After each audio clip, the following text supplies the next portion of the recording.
ጫካሆነ ወይ ሸለቆ ገሩንም አቋርጬ ባገኝሽ ደስታዬ ነበር ከምኖር ባሳብ ተውጬ እንዴት ላድር የኔ ፍቅር እዞራለሁ ሀገር ላገር መዞር እኔን ከተባበሩት መንግስታትም ሆነ ከዩናይትድ ስቴትስ እንዲሁም የአውሮፓ ማህበረሰብ ግፊት እያደረገ ነው። ግፊቱ በእስራኤልና በሐማስ መካከል የተኩስ አቁም ስምምነት እንዲኖር ነው። በተለይም የተባበሩት መንግስታት እንዲሁም የአሜሪካኑ ፕሬዝዳንት ኦባማ የተኩስ አቁም ስምምነቱ በተለይ ሰብአዊ መብትን በሚመለከት ወደ ጋዛ ሊሄዱ የሚያስፈልጉ ቁሳቁሶችንም በሚመለከት ጉዳይ ነው። ከእስራኤሉ ጠቅላይ ሚኒስትር የሚቀርበው ግን የሰብአዊ መብቱና የተኩስ አቁም ስምምነቱ ብቻ ሳይሆን በተለይም ካቱሻ ወይም ሮኬቶች ወደ እስራኤል ከተሞቹ የማይተኮሱበትን ዋስትና ማግኘት አለብን የሚለው ጠበቅ ያለው እርምጃ ግን ብዙዎችን እያጨቃጨቀና እያነጋገረ ያለ ጉዳይ ነው። በተለይም በአሜሪካኑ ፕሬዝዳንት ኦባማና በእስራኤሉ ጠቅላይ ሚኒስትር ቤንያሚን ኔታንያሁ መካከል ያለው ግብግብ ግን እንዲሁ ቀላል አይደለም። ኦባማ ገና ወደ ስልጣን ከመምጣቱ ጀምሮ ነው ከጠቅላይ ሚኒስትር ኔታንያሁ ጋር ግብግብ የገጠሙት። የእስራኤሉ ጠቅላይ ሚኒስትር ላይ ተጽዕኖ ለማሳደግ አሜሪካኖች ብዙ ሙከራ ቢያደርጉም አሁን የቻሉበትም አይደለም። በተለይም የውጭው ዓለም እስራኤል የምትደበደብበት ከ90 በላይ መሳሪያዎቹ በዩናይትድ ስቴትስ ስሪዎች ናቸውና አሜሪካናት የምትረዳው የሚል ሁኔታ አለ። ዓለምም የእስራኤልና የአሜሪካን ግንኙነትን በትክክልም የተገነዘበ የማይመስልበት ሁኔታዎችም እየታዩ ናቸው። በተለይ የተኩስ አቁም ስምምነቱን በተመለከተ እስራኤሎች በተጠናው 86% የሰላም ስምምነቱን እንደማይቀበለው ግልጽ አድርጓል። ምክንያቱም እስራኤል አሁን ይሄ እነዚህ በሐማስ ውስጥ ያሉት በእጅ ያሉት መሳሪያዎች እስካልተመቱ ደረጃ ድረስ እስራኤል ወደፊት ልትከፍለው የምትችለው መስዋዕትነት ከአሁኑ የበለጠ ነው የሚል ግምት አላቸው። አሁንም ቢሆን በሐማስ እጅ ያሉት መሳሪያዎች በሙሉ መውደም አለባቸው። እስራኤል ለአንዴም ለመጨረሻም ጊዜ የጸጥታ ዋስትና ያስፈልጋታል ነው የሚሉት።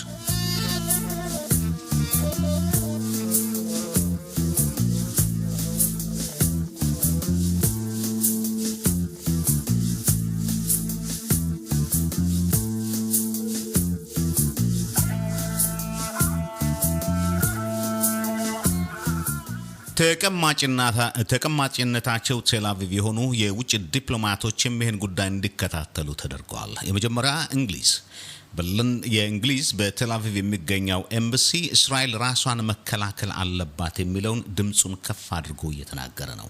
የእንግሊዙ ጠቅላይ ሚኒስትር ዴቪድ ካሜሩንም ለፓርላማ አባሎች ለብሪተን ይህንን ሁኔታ አበክሮ እያስገነዘበ መሆኑ እየተነገረ ነው። በተለይ ሐማስ በአሁኑ ጊዜ ያለው ሁኔታ በአውሮፓም ሆነ በአሜሪካ እምብዛም ድጋፍ እንዳላገኘ እየተነገረ ነው። የዚህ የተቃዋሚና የድጋፍ ሁኔታ ወደ አሜሪካን ሀገሮች ቦስተን፣ ቺካጎ በሌሎችም ከተሞቹ ደጋፊዎችና ተቃዋሚዎቹ ሰልፍ እያደረጉ ነው። በተቃዋሚዎችና በደጋፊዎች መካከልም አንዳንድ አደገኛ ቃላቶች መቀያየርና አንዳንዴም መጋፋቱም እየተፈጠረ ነው። በፓሪስም ደጋፊዎቹ እንደዚህ ቆመዋል። የሚገርመው ግን እዚሁ በእስራኤል ሀገር በሃይፋ ከተማ ክርስቲያኖቹ ወደ 200 የሚጠጉት በቀጥታ ተነስተው ለእስራኤል ድጋፍ የማድረጋቸው ሁኔታ ነው።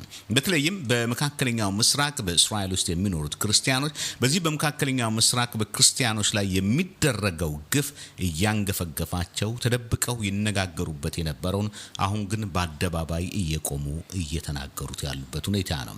በተለይም በእስራኤላዊ ክርስቲያኖች በእስራኤል ውትድርና ውስጥ ገብተው ተሳትፎም እያደረጉ ግንባር ቀደም ተዋጊዎችም እየሆኑ ነው። በተለይም አልካይዳ በተለይ በኢራቅ አካባቢ ላይ ክርስቲያኖችን ቦታቸውን እንዲለቁ አለበለዚያ መስለም አለባቸው የሚለው ሁኔታ በሶሪያም ቢሆን ከፍተኛ የሆነ አስጊ መሆኑን እየተነገረ ነው።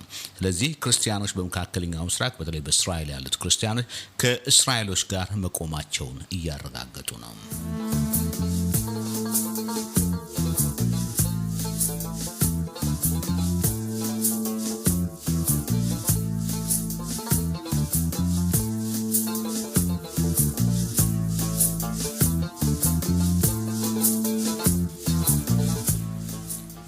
የሐማስ ባለስልጣኖች ባህሪና ገንዘባቸውን ሁኔታቸውን መግቢያቸውንና መውጫታቸውን አንድ ከፍተኛ ጥናት ተደርጎ ይፋ ሆኗል።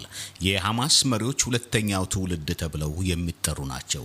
እነዚህ ገና ሲጀምሩ ግን እምብዛም ሀብታሞች ያልነበሩ ሰዎች ናቸው። በሌላ በኩል ከግብጽ ሴቶች ጋር የተጋቡ ሲሆኑ አብዛኞቹ የሚኖሩት በኳታር ውጭ በአረብ ሀገሮች ውስጥ ነው። በጣም መልቲ ቢሊየነር መሆናቸው ይነገርላቸዋል። ለመሆኑ የገንዘብ ምንጫቸው ምንድነው የሚለውን እስራኤሎች ባጠኑት አንደኛ በእስልምና ቻሪቲ ወይም ልግስና የሚባለው አምስቱ መሰረታዊ ፒለር የሚባሉት በእስልምና ለድሆች መስጠት የሚባለውን ያንን ኤክስፕሎይት ወይንም ተጠቅመውበታል ይባላል። አንዱ ከበጎ አድራጎት ድርጅቶች በዓለም አቀፍ የሚያገኙት በፍልስጤም ስም፣ ሁለተኛው ከጋዛ ከመሬት ክራይና ሶስተኛው ከታክስ ነው። እነዚሁ የሐማስ ከፍተኛ ባለስልጣኖች እነዚሁ ታናሎች ደግሞ እንደ አንድ ትልልቅ ሱቆች እያከራዩ የሚጠቀሙባቸው ሁኔታዎች ናቸው። ሐማሶች ከውጭ የሚያገኙት ገንዘብ በተለይ በውጭ ሀገር በስዊዝ ባንክ ሳይቀር እንዳስቀመጡ እየተነገረላቸው ነው። የነዚህ የከፍተኛ ባለስልጣኖችን ሀብትና ሁኔታቸውን በዝርዝር የኢኮኖሚስቶቹ እያወጡት ነው።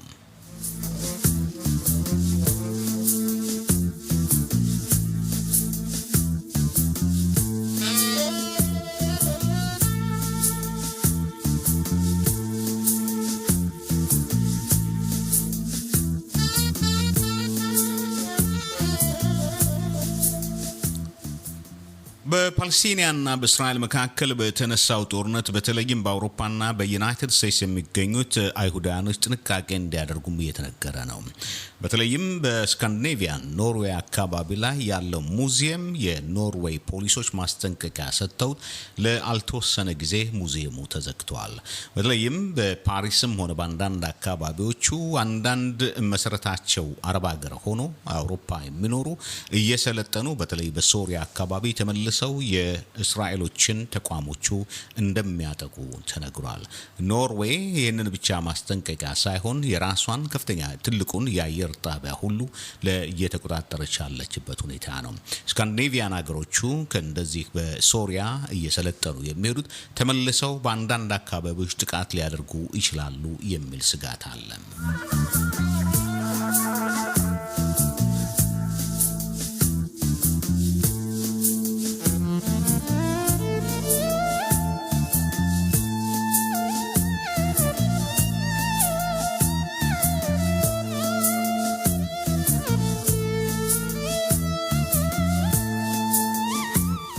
ወደ አፍሪካ ጎራ ስንል አፍሪካ የተስቦ በሽታዎችን እያጠቃት መሆኑ ይነገራል። አንዳንዱ የአፍሪካ ሀገሮች ለምሳሌ ላይቤሪያና ሲሪያ በሺ የሚቆጠሩ ሰዎች በተስቦ በሽታ እየሞቱ ነው።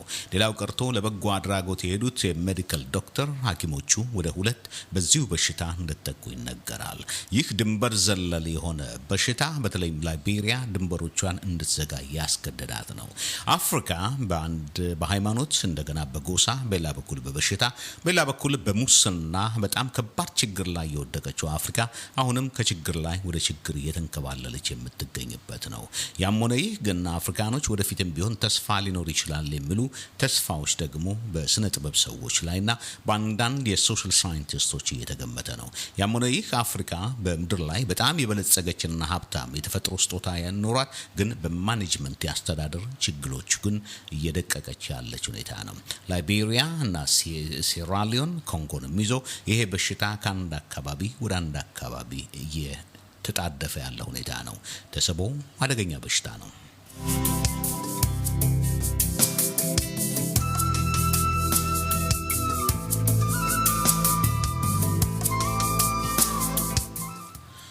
የናይጄሪያው ቦኮ ሃራም ናይጄሪያንን ጥሶ ወደ ካሜሩንም እየዘለቀ ነው።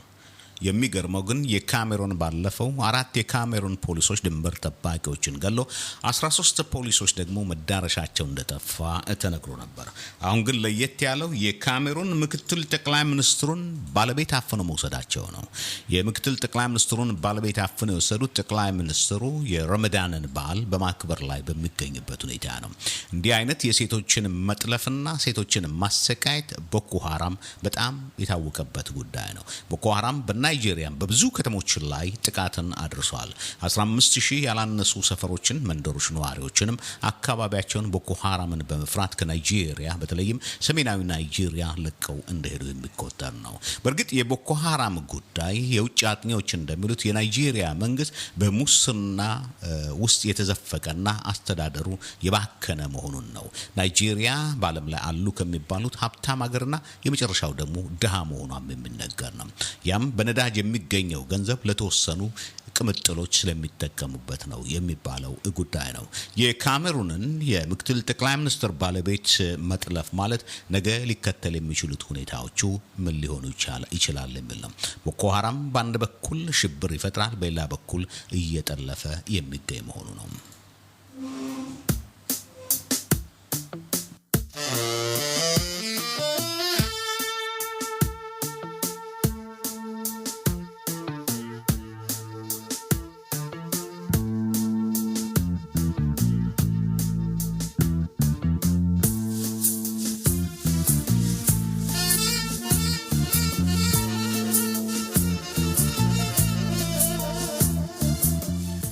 የዩጋንዳዋ ጋዜጠኛና አክቲቪስት ግላዲያስ ካሌብ ሰብአዊነቷን በከፍተኛ ተግባር ላይ እያሳየች የምትገኝ ጋዜጠኛ ናት። የጠፉና የተረሱ ህፃናትን ከየቦታው ሰብስባ ወደ አደባባይ አውጥታ ትምህርታቸውን እንዲማሩ፣ ጤንነታቸውን እንዲጠብቁ ያደረገች ናት። ይቺው ዩጋንዳ ጋዜጠኛና አክቲቪስት እናታችን፣ እህታችን፣ ሁለመናችን ተብላ የምትደነቅ ናት። የብዙዎች እናት ተብላ የምትጠራው የዩጋንዳ ጋዜጠኛ ከቤት ንብረታቸው ወይም ቤተሰቦቻቸው የጠፉባቸው ወይም ቤተሰቦቻቸው ማግኘት ያልቻሉ በየመንገዱና በየስርቻ ያሉ ህፃናትን ተሰብስበው ነው እንደገና ወደ ህይወትና ወደ ትምህርት እንዲገቡ ያደረገችው። እቺው ጋዜጠኛ 19 ቤተሰቦች ውስጥ ማለት ወንድምና እህቶች ያሏት ከሁለት ሚስቶች ወንድም እህቶች የነበሯት ናት። አጋጣሚ በልጅነቷ አባቷ ጥሏት ከዛ ሄዳል። ከዛ ከአያቷ ወይም ከእሚቷ ጋር ነው ያደገችው። የአባት ፍቅር፣ የቤተሰብ ፍቅር ከልጅነቱ ጀምሮ ነበር። እንክልቷ የተለያዩ ስራዎችን ስትሰራ የነበረች ናት። በመጨረሻ ነው ወደ ጋዜጠኝነቱ የገባችው። ጋዜጠኛና አክቲቪስት የሆነችው ይቺው ዩጋንዳ ጋዜጠኛ የብዙዎች እናትና ለብዙ ወጣቶች ደግሞ ህይወት ሰጥታለች የምትባል ናት። ለሰዓቱ ላለን ዜና መኮንን ነኝ። ሰላም ጤና ይስጥልኝ።